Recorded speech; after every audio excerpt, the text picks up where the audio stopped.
guys, welcome back to my channel. My name is Paige and this is my open book. Don't worry, this is the last video where I will have this background. We're in the process of moving, but by the time my next video is filmed, we should be in the new house by then. So fingers crossed the background will look somewhat better. I'm coming at you with finally my 2024 end of the year book tag slash end of the year 2024 reading wrap up. I don't know what we call this these days, I don't know.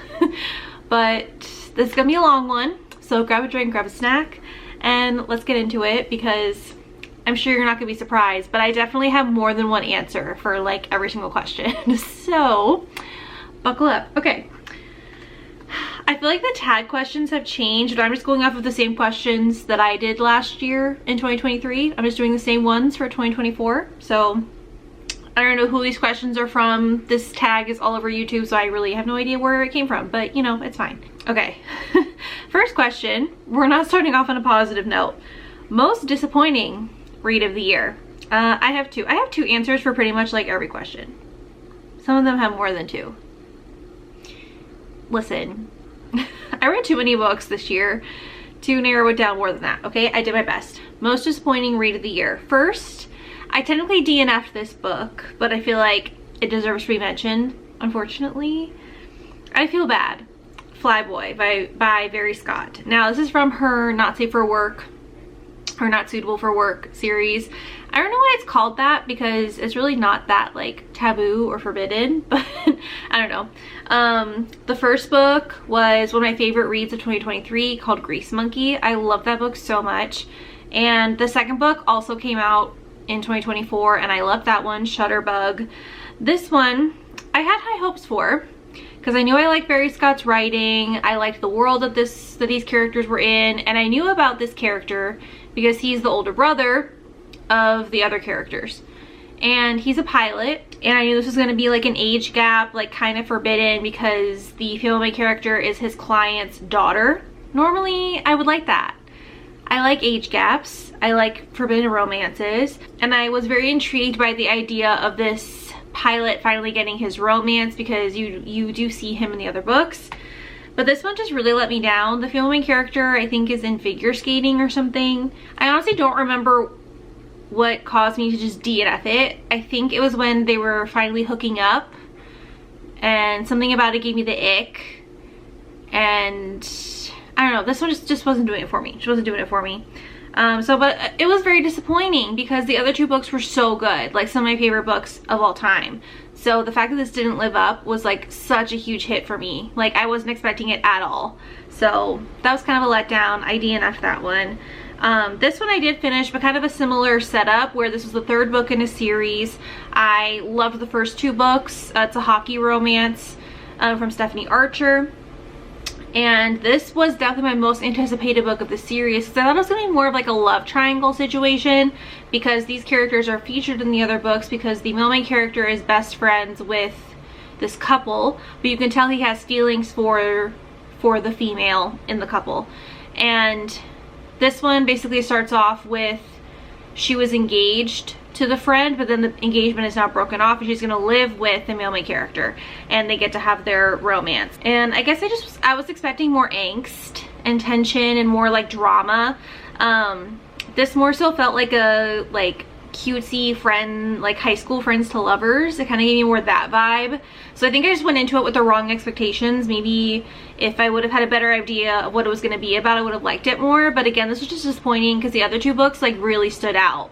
And this just didn't live up to the other two. Sorry to say. Okay, next question. Underdog book of the year.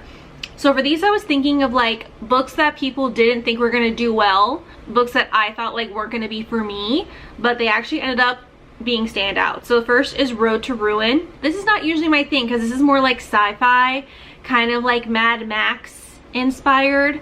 But what finally got me to read this was Katie Robert, who is a romance author. She was raving about this book on her Instagram, and my husband actually had this book on his shelf, so I was like, I'm gonna take that and read it.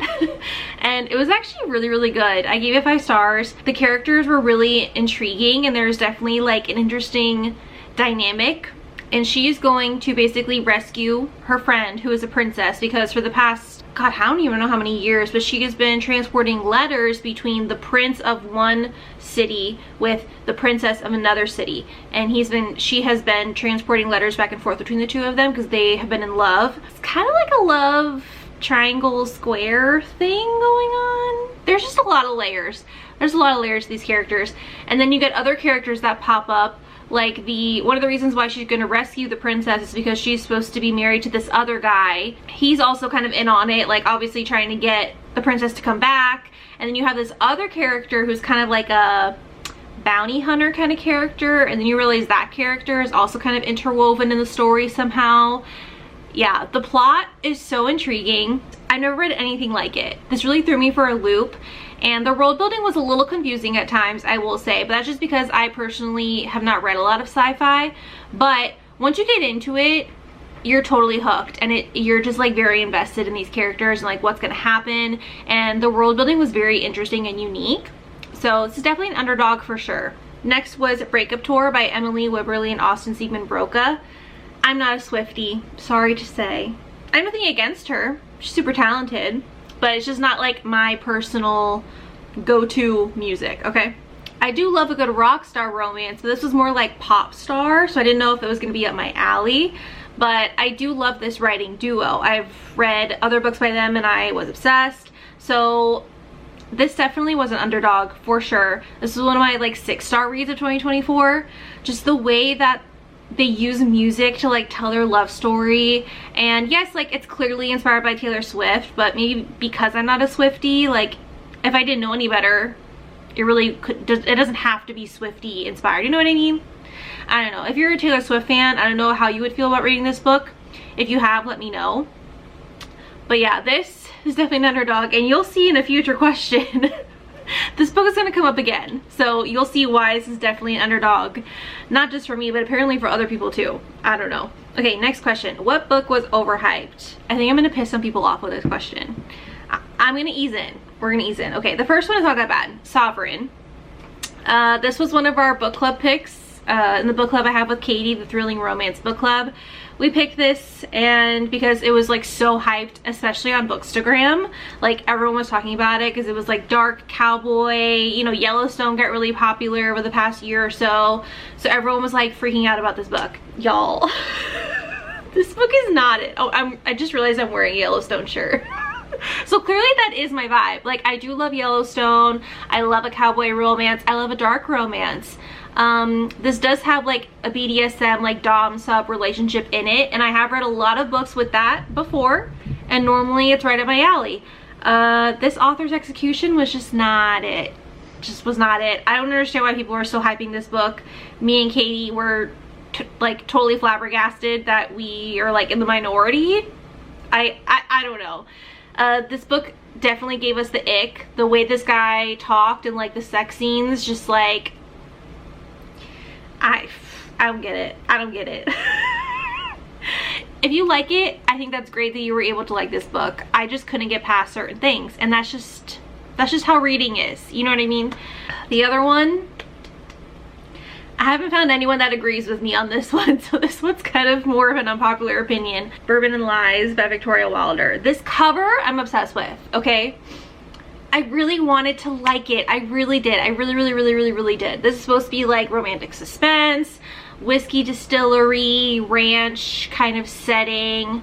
The girl is in the witness protection program because of her past, and the male main character also kind of has a hard past where his wife was murdered. He and his brothers seem to have this curse on their family where like any female that they love or get married to like dies. I got so far into this book. I think I got like 80% and I DNF'd it. I don't know. I don't know. I think this is another one too where like the way the guy talked for some reason was just totally like driving me crazy. Like the things he would say, and like I personally just feel like I didn't like how he was almost like objectifying her too much, because he was so persistent on like not having anyone in his life again, like not loving anybody, but like, oh, those tits, I just can't resist. Like I don't know, there was just something about it I just couldn't get past, okay? I know this book is very well loved. I have not seen a negative review about this book except for me. So don't take my word for it, okay? Like, I don't think you should just not read this book. I'm just saying, I personally think it's getting too much hype. I've read better, especially when it comes to romantic suspense. I've read better, you guys. Sorry. Okay, on a more positive note, I definitely have more than 2 answers for these next 2 questions. Sue me. Favorite book couples. Okay, I get so excited talking about book couples. First is from Truly Madly Deeply. I have a personal connection to this couple because they are both bisexual, and this was the first time that I had read a book where it's a male main character and a female main character, and that both characters are bisexual. I think the only romances I've read where the characters are bisexual is either like a poly romance, or it was like 2 female main characters that are bisexual. So I am personally someone who is bisexual in a heterosexual relationship, so I liked that representation here. Loved how the female main character was kind of like going on her own journey through this book in terms of like finding out what love is supposed to be like, and I think the male main character definitely helped her on that journey. So I also love this couple for that reason, that they were able to like kind of help each other through that hard time that she was going through. So I love it. I just love it. I guess kind of along this similar vein is A Throuple from Pucking Sweet by Emily Rath. She's another author that I love how she writes about queer representation, and also just like how not every couple is conventional. Not every couple is a straight male and a straight female, and love is love, and we should have like different representation in romance. I think that that's something that I definitely want to prioritize more, having more diversity in the books that I read. So these characters were great. Emily Rath is definitely the best at characterization. Like, she really hones down who these characters are as people, like what makes them tick, what are their pet peeves, what do they do in their free time, what do they think about, what do they stress about, what do they love about their partners. Like, she really goes down into the nitty-gritty so that you really feel like you know these characters inside and out. And just the way that they're able to kind of like play off of each other, because it is 2 men and 1 female, and the female main character is like the PR rep for the hockey team, and the male main characters are both hockey players on the team. And I just love the character dynamic, because you have not only the female main character with 1 male and the female main character with the other male, then you also have like the male main characters kind of going through their own journey together in terms of how they like can see each other in a different light after what they go through as a couple or throuple, whatever you want to say. So yeah, I just found this relationship very, very different and refreshing, but also like comforting in a way, because I think that even though there's 3 people in this relationship, they still go through the same things that any other couple would go through, and I think it's just interesting to see it like from different perspectives. Next is from Hail Mary by Candy Steiner. I thought this was going to be my least favorite book of the series. This is from her football, like college football red zone rivals, but these ended up being my favorite. So you have Leo, who's like the player, like the more like Casanova kind of guy, right? And then you have the female main character, who she is a curvy tattoo artist, and I just love like her sense of style, and like just seeing her like get her own confidence, because this is kind of like a dual timeline where you have flashbacks to when these characters were in high school and they didn't know each other in person, but they did go to the same school. She knew who he was because he was on the football team, but they ended up connecting by playing video games. And then it cuts to now when they're in college, and there's definitely like, there was some kind of falling out, a lot of animosity between them. But yeah, just like seeing them as a couple when they were in high school, they didn't even like really talk in real life, but just how they were in high school versus how they are now, and just like seeing their growth and development as individuals and as a couple was just amazing. Chef's kiss. Candy Steiner, she just does angst so well. She really does. And the 4th favorite book couple of 2024 is Silas and Natty from Where We Ended by Ashley Munoz. You talk about soulmate romance, this is it. Like, if you want a textbook definition of what a soulmate romance is supposed to be, it's Silas and Natty. You get their love story kind of throughout the whole series, so you really can't read this as a standalone. I really don't think you can. You've got to read the whole series, because even though they're not the main characters, you kind of see like little things happen in the background that really get you to understand like how connected these 2 are. and just like seeing their love story. And even like since this book came out, Ashley Munoz published like a Christmas novella that's supposed to kind of introduce the next gen series with their kids, and like even just seeing them in that, I'm just like, oh, I just can't get enough of them. I just can't get enough of them. She could write a book that's just like them living their day-to-day lives, even if there was no plot about the motorcycle club in it, or even if like nothing was happening, I would just read it. Like, I just want to know everything. I want to know how they live their days. I want to know what kind of shows they watch together. I want to know like what kind of books they're reading together. I just want to know. Like, I just want every single morsel I can get of this couple ingested in my veins. So Ashley Munoz, if you can get on that, that'd be great. Next is favorite main characters. We're gonna go with Henry from Daydream by Hannah Grace. Oh, Henry was well loved in this entire series, right? But he finally got his book. It was one of my favorite books of the year. I personally have someone in my life who is autistic, and even though Hannah Grace does not diagnose Henry as autistic, he definitely has some tendencies, right? And she puts like an author's note at the beginning of the book that explains it a lot better than I could. But I think seeing that representation in a romance, especially from a male main character, was very new and refreshing. And I even had my family member who is autistic read this book, and they even told me how many similarities there are with how Henry thinks and how they think. And yeah, it was just really eye-opening, and I think it's just really great. Like I said, I just love seeing diversity in books. I really, really do. And I think what was also refreshing about this book was the communication between Henry and the male main character. I think her name is Hallie. I think it's hard to remember. There's too many characters, too many names. But the way they communicated and the way they like supported each other and like held space for each other was really great, especially because this is a college romance. So the fact that like we're able to have that much maturity in a college romance was amazing. Amazing.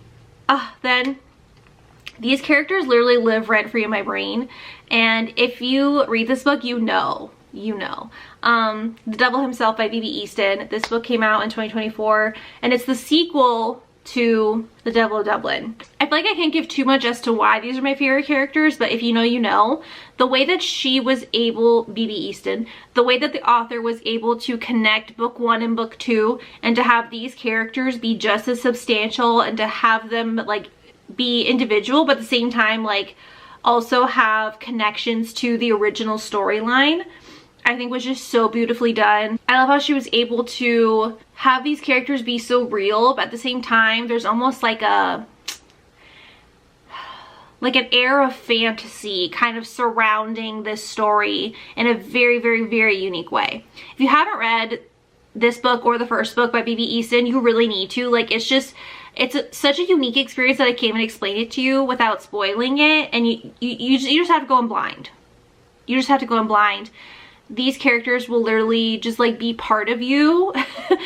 And like, I feel like these books are now part of my personality, and I'm never gonna give them up. My ultimate favorite main character discovery of 2024 has got to be Nesta from A Court of Silver Flame. I might cry while I explain this, so let me just collect myself here. I definitely read this book at the right time in my life. I did beat myself up for like not reading the series sooner, you know, because everyone talks about the ACOTAR series, right?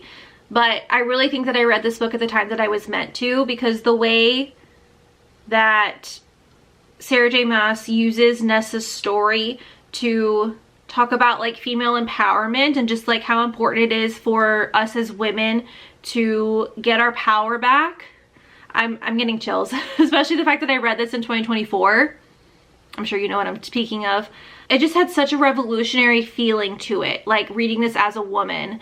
And I don't think I will ever be able to disconnect myself from Nesta. I just feel like if you're not a reader, I obviously sound like a crazy person, but you guys are here. You're readers. You understand. You're book girlies just like me. The way that we are able to find ourselves in books and heal through literature, I think is just such a special thing.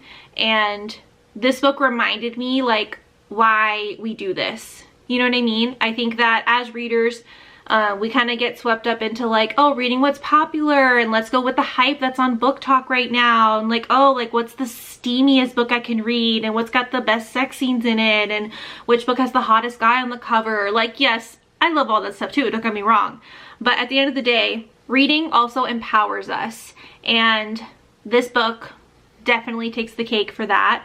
The things that Nesta goes through and the way that she's able to kind of like rise above it and just totally transform herself and to find her power, and it's just amazing. It's just amazing. I don't think another book will ever compare to that. This is definitely my favorite book of 2024, by the way, in case you couldn't tell. Okay, I didn't cry. Yes. All right, book that surprised you. We got like two opposite spectrums here. We have A Soul to Keep by Opal Rain. This is a Duskwalker like demon monster romance. That's not usually my thing. I previously used to avoid monster romances, but this year I realized that like I can get behind monster romance. I can. And this one was really, really good. This kind of gives like Twilight vibes in a way. It helped that I was like rewatching the Twilight movies around the time that I read this book back in October, and I saw a lot of parallels. But in the best way, So this was definitely a surprise because I did not think I was gonna like this as much, but I really want to read the rest of these books for sure.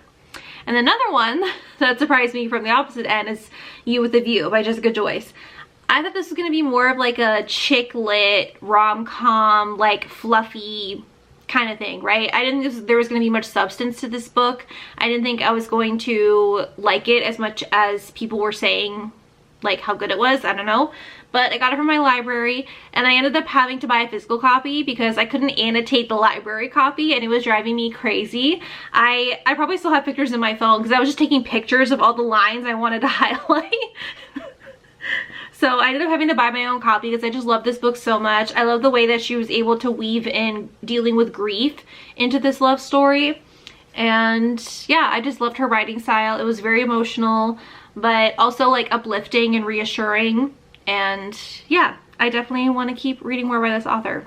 New favorite authors that you discovered this year. First is going to be Dr. Rebecca Sharp. I totally binged her Reynolds Protective Group series a couple months ago, and she posted on her Instagram that they're kind of like inspired by the men on Criminal Minds, and I realized that she has like other series that are kind of similar. I think she has another series that specifically has the FBI or like behavioral analysis unit in it. This one was more of like a security agency, but you could definitely see like the similarities between the mailman characters in Criminal Minds and the mailman characters in these books. Kind of like romantic suspense but with a twist, and I appreciated that she was able to make it her own while also having like some of the nostalgia of like watching Criminal Minds. I don't know. I definitely want to read more by her because I flew through the series and it was great, and I want to continue for sure. So Dr. Rebecca Sharp is definitely a standout author to me as a new author I discovered this year. Another one is Josie Juniper.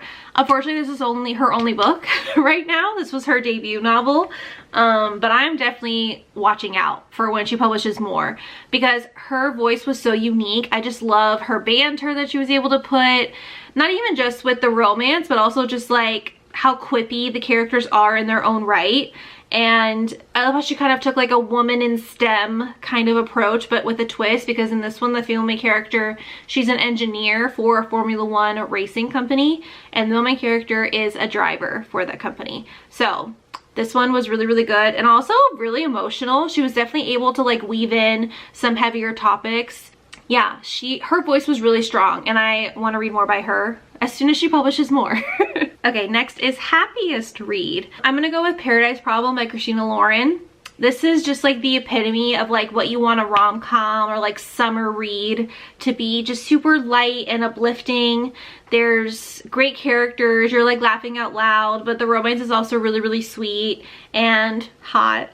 Okay, it was perfect. I was smiling the whole time. I also listened to this on audio and the narrators were really good. Also, the Dream Harbor series by Laurie Gilmore. I read the first 3 books this year and I think she has 2 more coming out in 2025, I want to say. But it was perfect timing for me because I'm watching Gilmore Girls for the first time, and the small town in this book series definitely like takes a lot of inspiration from Stars Hollow and Gilmore Girls. So that just like made me happy because I was like watching the TV show while also reading these books, and it just like was a very cozy, like happy time to be reading these books. I think the series is like the perfect answer for this question because you just can't be happy while reading these. You just can't. Or you just can't. You can't not be happy when reading these books. On a not so happy note, most frustrating book of the year. Letters to Molly, another book club pick that just did not work for me. I normally love a good second chance. I normally love when authors take the marriage and trouble trope because I love seeing like real couples and like what struggles they go through and how love is able to overcome it. But I personally didn't like the way the author presented second chance in this book. And I feel like as a second chance connoisseur, I'm probably pickier than the average person. So you may like this. It's definitely not her writing because I did recently, spoiler alert, in the month of January in 2025, I've already read the first book to this series, The Birthday List, and that book was amazing. So I know it's not her writing. I think it was just how she chose to handle the second chance, marriage and trouble aspect that just didn't work for me personally. So it was kind of frustrating because like I'd had potential, but she just, why did she make that choice? Why did she do it that way? I don't know. You read it and let me know your thoughts. The other one, I already talked about this recently in a wrap-up video, but the Kingmaker series by Kennedy Ryan. This is a duet and very frustrating because the first book was like gonna be a 5-star. It definitely would have been a 5-star if it was just what it was. But it had a cliffhanger that led into book 2, and then book 2 was just a total letdown for me. Like it totally just like pissed me off, took me out of the world, and I just didn't like it. So that was really frustrating because it could have been a 5-star. It had so much potential. I loved the couple and like I loved their story, but I personally just didn't like the way the author handled it. Sorry. Okay, next was best adaptation, like book to movie adaptation. I'm pretty sure the only one I watched this year was It Ends With Us by Colleen Hoover. And I personally think the movie was successful. It's kind of a taboo thing to talk about right now with what's going on with Blake Lively and the director. But I will say, as a consumer and as a fan of the book, I personally liked the way they did the movie. So I think it was a successful adaptation in my personal opinion, but I feel like there's a lot of drama around that right now, so I don't even want to get into it. Okay, next. Longest book, Maestro by Underdog. This was another book club pick. I love how many book club picks are coming up in this. This is awesome. This book was 775 pages according to GoodReads. I don't remember it being that long. It depends on like what edition you read. I also read it on my Kindle, so I feel like it didn't feel that long. But it makes sense because this takes place, like this is such a crazy like epic love story that goes over basically their entire lives. Like they meet when they're young and there's like a lot of ups and downs in their lives. I think, isn't it like a 20-year, like 30-year love story or something like that? I don't remember, but this book definitely takes you for a ride. It's so good. If you're one of those people that loves like Love Letter to Whiskey or the books where it's like right person, wrong time, this book is definitely up your alley. It's really great. Shortest book, I don't even know if this really counts because I think it's just basically just like a short story that Katie Robert wrote, but it was a very Krampus holiday. It's exactly what it sounds like. I did like it. I gave it 4 stars. I don't know what that says about me, but it was actually only 15 pages. It's just a quick little short story. Okay, best covers. Oh, this was such a hard question. Forget Me Not by Julie Soto. I love how she was able to put like an illustrative but also like people on the cover mix. And the flowers on the cover are actually purposeful. It makes sense because the male main character is a florist. And the female main character, she's actually named after a flower. So like, it makes sense. The title, Forget Me Not, flowers. Okay, it makes sense. It's purposeful. And I love people on the cover. You'll see all of these that I have people on the cover. Lila Sage had 2 releases in 2024, and I love the style of her covers. It's just like vintagey, kind of like pop art style is right up my alley. I am obsessed. And another one is From Here to Eternity by A.L. Jackson. Oh, I just love it. Like you can just feel the angst. You can just feel it. This is a motorcycle club romance. I just love this style of cover that she went with for this series, and I can't wait for the other ones to come out because this was just book 1, so there's more to come. Okay, books I haven't stopped thinking about. I've got 3-ish. So we have Lights Out by Nevessa Allen. This I listened to on audio. This definitely like took the book world by storm this year, with good reason. The audiobook was such a good time. Like, I really do think about this book like multiple times a week. If I'm being honest. This kind of gives like dark romance, but also like rom-com, because he is a masked man, a little bit of a stalker. But it's great. It's great. It's fun. Fangirl Down, another one of my top reads of the year. I love me a good Tessa Bailey book. No one does dirty talk quite like her. These characters are great too. I really wanted to put them for like so many questions, but I figured I would just save them for this question because I literally can't stop thinking about them. Like, these two are my Roman Empire. I think about them all the time, and I wish that they were real. Because I feel like I would be their friend. Other books that I like never stop thinking about. I read so many S.J. Tilley books this year. I read Nero, King, Hans. I read Smokey Darling and Latte Darling. I think those are the only five that I've read from S.J. Tilley this year. And no one does alpha men like S.J. Tilley, okay? Like, even when the story doesn't even call for it, she's able to write her men in a way that they're like alpha and possessive, but like it makes sense to the story. And her books just like bring a sense of joy and happiness and love that like I feel like no authors are doing. She's the only one who can do that. So I feel like that's why I think about her books a lot, because I'll read other books and I feel like I'm always comparing them to S.J. Tilley. You know what I mean? Okay, cringiest books. Heartbreaker by Sarah Kate. I liked the other books in this series, but for some reason this one was just really cringy to me. It was like, it's like a student-teacher setup where he's the professor and she's the student, and he kind of like takes her in, and it is an interesting take on the dom-sub relationships. Like, I wanted it to do well, but it was just a little cringy because it was kind of like he had to basically like take care of her and like make her decisions, and I personally just found it cringe, but that's just me. Next is my Vampire Plus One. This book was so silly. So silly. Like, I still gave it a 3-star because the main character is funny and I already liked him from book 1. I feel like I was biased. But if I wouldn't have read book 1 and I just went right into this book, I would have been like, what the fuck am I reading? This is so ridiculous. So yeah, not always in a bad way. Like, sometimes I like a good cringy, ridiculous romance, but this one just wasn't as successful as book 1 for me. Okay, what is an unpopular book that you loved? I gotta shout out my friend Cassie Klein. She has been killing it with her publishing this year, and Defending the Infernos was her latest release. Or she didn't came out with the second book in this series already, but I can't remember if it came out in December or January. But this is the main character is a football player and the main character is a lawyer, and he is accused of a crime. I'm not gonna say what it is, and she has to try and like get him out of it, but they have history, and she does like not want to be involved. She doesn't want to help him, but it ends up being a really great romance. And I feel like this was so unique. She's just starting out, so she's a smaller author, so she's not as popular as some of the other ones, but this is definitely underrated. I think that if you want a different take on a sports romance, you should definitely check this out. And like I said, this is only book 1 in the series. Book 2 is already out and there's going to be more, so definitely keep your eye out for that. Friends Don't Fall in Love by Erin Hahn.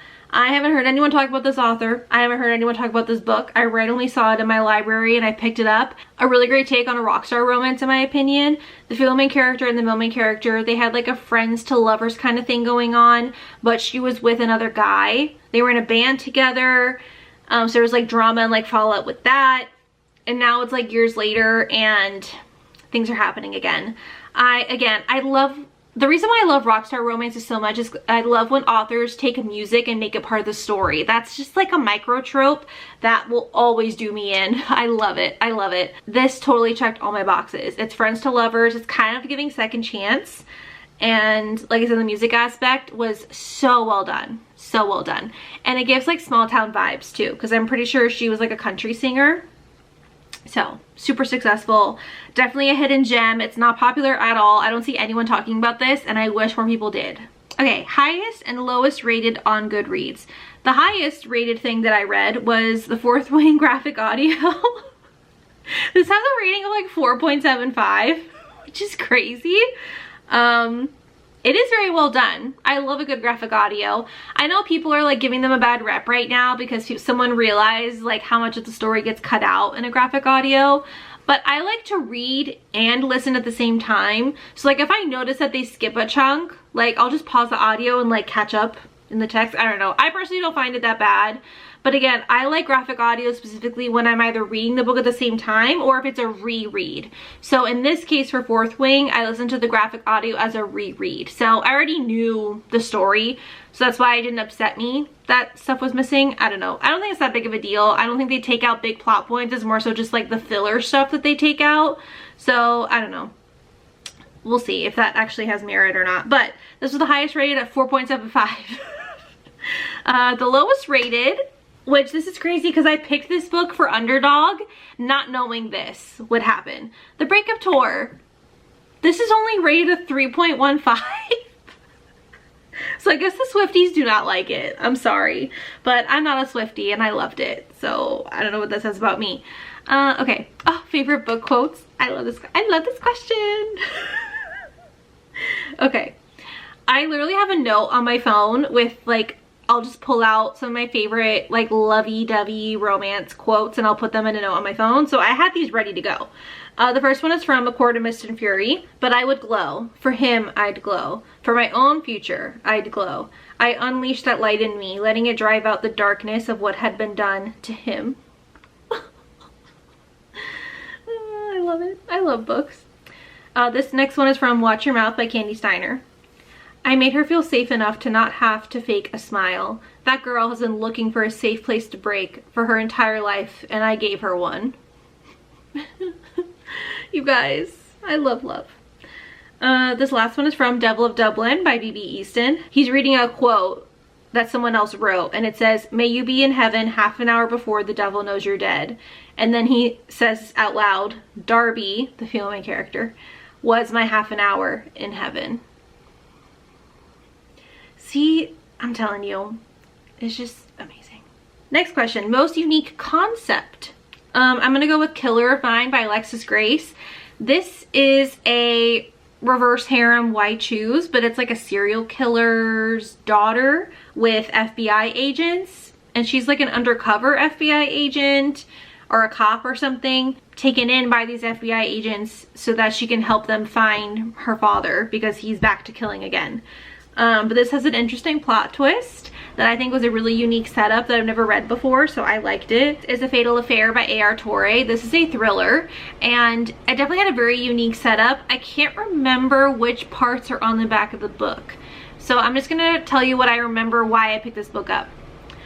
I picked this book up because it talked about how you have the female main character who's a Hollywood star. She's married to another Hollywood star, and he has a twin brother that she's having an affair with. But he ends up dead with another female victim in their house. The drama is crazy. The twist, or like the backstory of what's going on in here, this is very unique. I've never read anything like this, and it was definitely enjoyable as a thriller. Okay, books you would reread. I love a good reread, so this was not a hard question for me. I definitely want to reread Loving Romeo by Laura Pavlov. I'm a little nervous to reread it if I'm being honest, because the rest of the books in this series have not been as successful, so I'm wondering, like, was that just a fluke? Like, was I just in a really good mood that day that I read this book, or I don't know. But this is one of my favorite reads of the year, so I definitely want to reread it, but I think I'm going to wait a little bit before I reread it, because right now I think I'm going to use my view of the other books as like a negative bias, so I don't know. But definitely want to reread that because I love the dynamic of the male main character being a boxer, the history that he has with the female main character in this small town, and now she's back and she's kind of doing her own like cafe slash nutritionist business, and I don't know, I love their dynamic, but I feel like the rest of the books haven't been that good, so it's like, should I reread? I don't know. We'll see. I also definitely see myself rereading Wild Love and Wild Eyes by Elsie Silver. And this is her Rose Hill series, this new one. Everyone loves Elsie Silver for a reason. One, because she does small town really well, but two, I think just her characterization is really strong. Like, she really makes you relate to every single character in a different way, and even the side characters, you are rooting for them even when it's like not their book, it's not their story. I just think that she really has a great way of having you fall in love with every single character. So I definitely see myself rereading those. Anything that A.L. Jackson writes is probably going to be a reread for me. She's my favorite author of all time, so that's kind of a cop-out, like, gimme answer. This year I did reread the Cloverleaf Farm series by Melanie Harlow. I'll definitely probably do that again in the future, because I just, again, one of my favorite series of all time. I love a good comfort nostalgic reread, especially if I'm like in a slump, whether it be a reading slump or just like an emotional mental health kind of slump. I love a good reread. So really anything's on the table. I will never say no to a reread. Kind of going into that, let's briefly touch on reading goals. I'm not going to go too much into this in this video because I am going to film, my next video will be a beginning of the year tag video that I've been seeing go around that kind of goes more in depth of like my plans of reading for 2025. But just to give you a brief overview, in 2024, I'm pretty sure I first set my goal to be 100. I beat that very early, so I was just like 150, and I just kept moving my goal up. But I ended up reading 218 books in 2024, which is crazy. I personally feel like that's too many. I think I really want next year, or this year now, to be focused on like quality over quantity. I think I just love the act of reading, so I don't let myself like enjoy the book I just finished, because I just like, I'm on to the next one, because I just feel like I always have to be reading something. So I'm definitely gonna work on that, because while I love reading, I also just want to like enjoy it and like really sit with it and like be present more, instead of just like go on to the next, because I feel like it's just like too much overconsumption and I want to dial it back a little bit. So my new goal for 2025 is just to read 120 books, 120, because that's like 10 books a month, totally fine. My battery's gonna die, so I'm gonna stop talking, and we'll talk more about reading goals in the next video. Be sure to give this video a like, leave a comment down below telling me your favorite books from 2024, and be sure to subscribe so you can see what's to come in the new year. I'll see you guys next time. Bye.